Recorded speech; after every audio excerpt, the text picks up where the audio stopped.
being positive doesn't guarantee you'll succeed, but being negative will guarantee you won't. So we're not saying, hey, you just be positive and anything can happen. You trust that there's a plan. You work hard towards it. You believe, you put it out there, and then you see what happens. But you shouldn't ever not go after your goals because you're being a realist. Top leaders, meaningful conversation, actionable advice, bulldoze complacency, ignite inspiration, create impact. Produced by Southwestern family of companies. This is the Action Catalyst. Great episode for you today, Jon Gordon. He is just one of the most genuine, down-to-earth, coolest guys ever. I'm sure you've probably heard of the Energy Bus. Continues to stay on the bestseller list week after week after week, but he also wrote The Carpenter. He wrote The Seed. He wrote You Win in the Locker Room First. He works with a number of the NFL, NBA, and Major League Baseball teams, Fortune 500. Just an awesome, awesome guy. And he has a book that is out called The Power of Positive Leadership. And so that's why we brought him back on the show. Jon, welcome back, brother. Great to be back with you. Thanks for having me back. So what's this all about? Power of positive leadership? Where did the inspiration come from?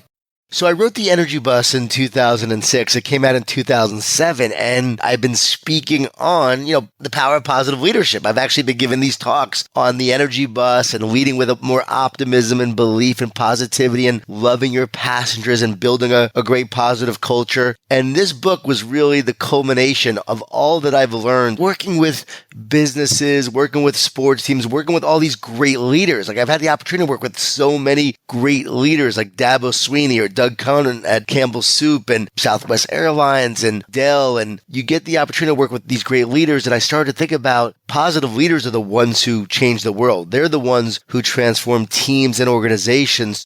What exactly is positive leadership? Naysayers talk about problems, but they don't solve them. It's the positive leaders who change the world. It's the positive leaders who transform their teams and their organizations. So, when people hear the words positive, they often roll their eyes, right? They think we're talking about Pollyanna positive, where life is full of unicorns and rainbows. But, when I wrote this book, I really wanted to make it clear that we are positive not because life is easy. We're positive because life is hard. We're positive because you will face all sorts of adversity, challenges, obstacles, and setbacks. And as a leader, you need to maintain optimistic in order to lead your team forward. You have to have a vision of where you want to go. You have to have a bigger purpose that ultimately drives you. So this is a book that includes a framework of 9 characteristics, 9 things that positive leaders do. And then each chapter is one of those 9 things broken down into smaller parts. This is what makes great leaders great. My favorite feedback from this book so far is that almost everyone who's read it said, I thought it was going to be one thing, but it turned out to be another. And what it turned out to be was very real, very grounded, a lot of great examples of leaders and how they've led, how they've changed the world, how they've won national championships. Dabo Sweeney, for instance, incredible positive leader. Alan Mulally turned around Ford in 2006. They were losing $14 billion. Had them profitable in a few years. One of the greatest leadership feats in history. People talk about how he did it. It was unbelievable. I interviewed him for this book. This book would not have been great without Alan's information because he defines his leadership as positive leadership. He's like, you got to love him up, Jon. You got to love him up, but you got to hold him accountable to the process. A lot of love and a lot of accountability. He centralized Ford. Ford was very regionalized. He centralized them to become one team, one Ford, with one goal and one plan. He said everyone had to know the plan, embrace the plan, and relentlessly work towards the plan. And that's another key. It's about being demanding, but not being demeaning. Positive leaders pursue excellence. They want to achieve greatness because they believe in a brighter and better future. They're like, okay, hey, let's create it. And that often includes innovation. It includes a focus on excellence, a passion and desire to be your best, because you can't create a great future if you're not working hard for it. But you also have to be optimistic and positive as you work hard. So that's what I love about this. People are saying, the research in it, the examples, and really dealing with the negativity that exists in a very practical way. This makes this a book that's not pie in the sky, not theory, not Pollyanna. This is real stuff. So what about realism? So how do you reconcile those two dynamics?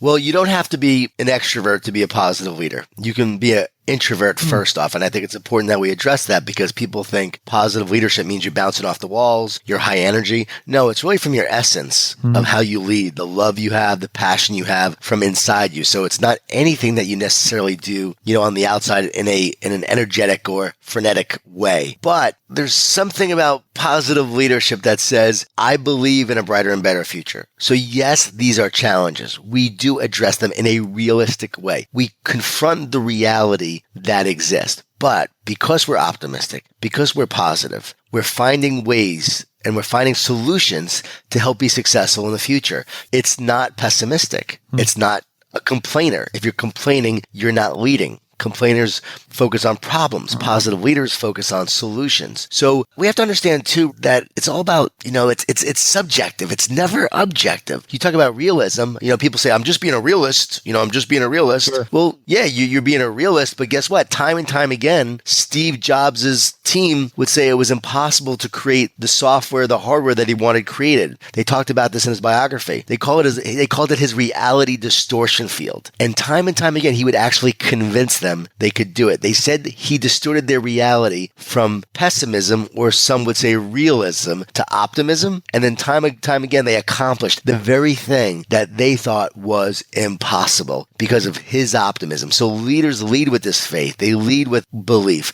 They lead with what's possible. So I think it's often dangerous to say, I'm just being a realist. I think it's okay to confront the reality, but why not say we can find a way to make it happen? When you looked at Ford, for instance, during the Great Recession, they had done everything right. They had done the restructuring. They were making great products now. They had a great platform for the Ford vehicles. Allen did everything right, and yet the Great Recession hit, and it looked like it was all for naught. But did they wallow? Did they complain? Alan Lally said, wallowing is not an option. Complaining is not a plan. We have a plan, and we'll continue to work towards it. If we have to adjust, we will. But positive leaders find a way forward. And without him, Ford doesn't turn it around. Without him, Ford doesn't save hundreds of thousands of jobs. Ford doesn't make it back. So it's incredible of what they're doing and how they're accomplishing great things. What happens if a realist was in his role? What happened if that was the case? I told my dad I want to be a writer and speaker. His response was, what the heck you want to do that for? That's a load of junk. That wouldn't amount to anything. My dad was a New York City police officer. In his mind, no, you focus on your restaurant. At the time I owned a restaurant. That's something that's real. That's something you can make money at. Writing and speaking, doing that for a living. For him, he was being a realist. He wasn't even trying to be negative. He was just being a realist of how he saw the world. But I didn't see the world as he saw it. I saw it through an optimistic lens, and I pursued my passion with a vision. I think that's a very real example that we confront all the time. Now, will I ever play in the NBA? I could say, I'm going to go play in the NBA right now. That is not being realistic, and that is not even optimistic. That is a pipe dream. It's so hard to identify what the difference is. The difference is when my son is growing up and he's a tennis player and he says, I want to play professional tennis. And I say to him, you know what? If you have a dream, work towards it. Let's see what God has in store. Let's see what the plan is. But should I ever crush his dream and said, that's not realistic? No. So I believe you have a dream, you go for it. As he gets older, you'll start to see if that's now possible, if that's realistic. Now he's a junior, right, in high school. We're starting to see, is it possible? Still too early to tell because he's good, but he's not great. But they say he has a lot of potential. So he could become great over the next couple of years. So I'm never going to shoot it down. I'm never going to say that's not a possibility. You see what happens, and then you trust that God has a plan.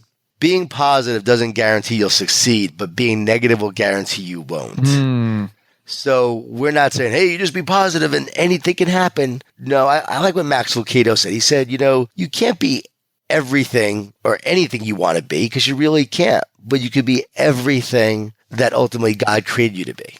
You trust that there's a plan. You work hard towards it. You believe, you put it out there, and then you see what happens. But you shouldn't ever not go after your goals because you're being a realist. Like, you know what? People from our family don't achieve success like that. People from our part of the neighborhood and our part of the town don't go after dreams like that. People in our family don't go to college. Over and over again, you'll hear things like that from people. And that's why I say it's dangerous to tell people what they can't do. The world needs more encouragers, believers, inspirers to inspire people, to encourage them to what they can do. But then someone say, it's dangerous to tell someone to go out to California and pursue their dream of acting. They could fail and come back and be miserable. Only if they allow that failure to define them. And so if it's an experience that you get pursuing something and you don't succeed, then you don't succeed. My brother was an actor right out of college. He pursued acting. He worked in New York City. He bartendered for years while he pursued acting. He never made it and was never a huge success with acting. He never really also committed to being great. That's part of the journey. But he then got into sales, became very successful in sales. Then he actually went to consulting, and now he's the chief marketing officer of a company. It's unbelievable how his path has moved forward. But I would have never told him don't pursue acting because the odds of being a successful actor is minuscule. When Dabo Swinney, for instance, was fired as a coach, in Alabama, the whole coaching staff was fired. He went into real estate, for a couple of years and then went back to pursue coaching. Now, if he was a pessimist, he would say, you know what, that coaching thing, I don't want to lose my job again. I'm not going to go after it. He said, no, the best is yet to come. I'm going for it. So now he's a wide receivers coach and a recruiting coordinator at Clemson. Then he gets the job as the head coach because Tommy Bowden was let go. And so now he steps into this opportunity. He meets with the board of trustees, and the board of trustees says, we want to create a program, a football program that's like Florida, that's like Michigan. We want to be like them. And Dabo's in that meeting and he says, sir, I respectfully disagree, but my vision is so much bigger than that. I want to create a program where they want to be like us. That's my vision. And so here he was now saying this. They probably thought this guy is crazy, right? This guy is full of pipe dreams. He's got a lot of words, but let's see what happens. Yeah, sure, Dabo, thanks. We'll see you in a couple of years when you're not coaching here anymore. But he believed. And then he walks into the room with a sign that said, I can't, with a T crossed out, and another sign that said, believe. And he starts to instill that program with belief that they can be great, belief that they can be the best. Now, they had some couple good seasons, but they go 6-7 in 2010. Was almost fired, but wasn't. AD still believed in him. After that, 10 or more wins every year, with a run up to the national championship and winning the national championship. People outside the program never thought this was possible. Many inside probably never thought this was possible. But his one belief, this one man's positive leadership changed everything. What about when people internally don't believe? Yeah, I'm glad you asked that. Key story. Donna Orender takes over the WNBA. She had left the PGA Tour to take over the WNBA to become the commissioner. There was so much negativity in the WNBA. There was a lack of belief that people cared about women's basketball. There was a belief that they didn't care. There was a lack of optimism of what it could be. But Donna saw the passion in the players and the coaches, and she believed that the WNBA could be something special. So she said, you start with the believers. There are those core group of people that believe, and you get them on your bus first and foremost, and you really energize and inspire them to move forward. Then you have some wins. You actually create a few wins here and there. Then you have to reach the next level of believers. And that happens when you show proof of concept. You show that success. You show what is being accomplished. And that might be in a football season, you have some more wins every year. And so people start to see that success. So now you get the next level of believers on your bus, and now they're believing. And then the next level are the people that don't believe, that no matter what you show will not be successful. You have to let those people off the bus. So you're letting the people who have no belief, who will never believe in you and what you're doing. You have the next level that, have to see proof of concept, and you have your early adopters, you have your core believers. So she said you create a system of collective belief going through one group at a time, and that's how she did it. And I share that in the book. It's some great advice. What a practical way, like a systematic way to go about creating transformation from the inside.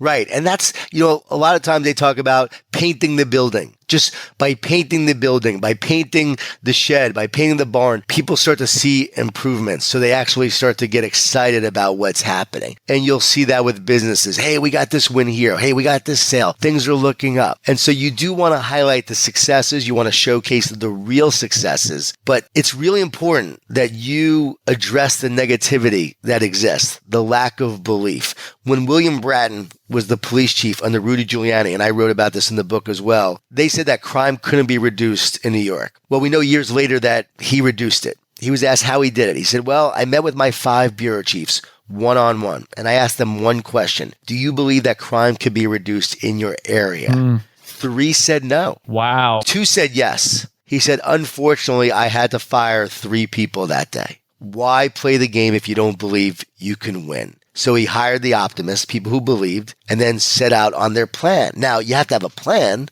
Alan Mulally says that everyone has to know the plan, embrace the plan, and relentlessly work towards the plan. See, that's the thing.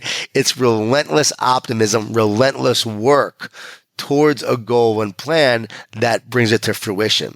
Duke University did research, and they studied optimists, and they found that they worked harder, got paid more, and were more likely to succeed in business, sports, and also politics, which is interesting.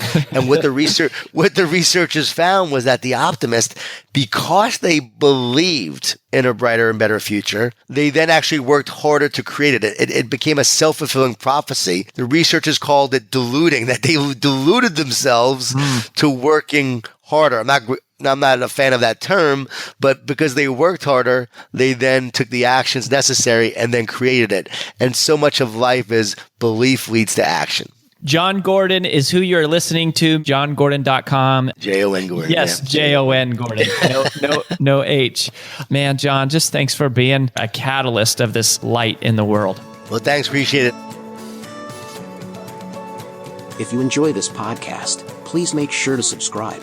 And to stay updated on everything that the Action Catalyst is up to, make sure to follow us on Facebook and Instagram at Action Catalyst Podcast and on Twitter at Catalyst_Action. And thanks for listening.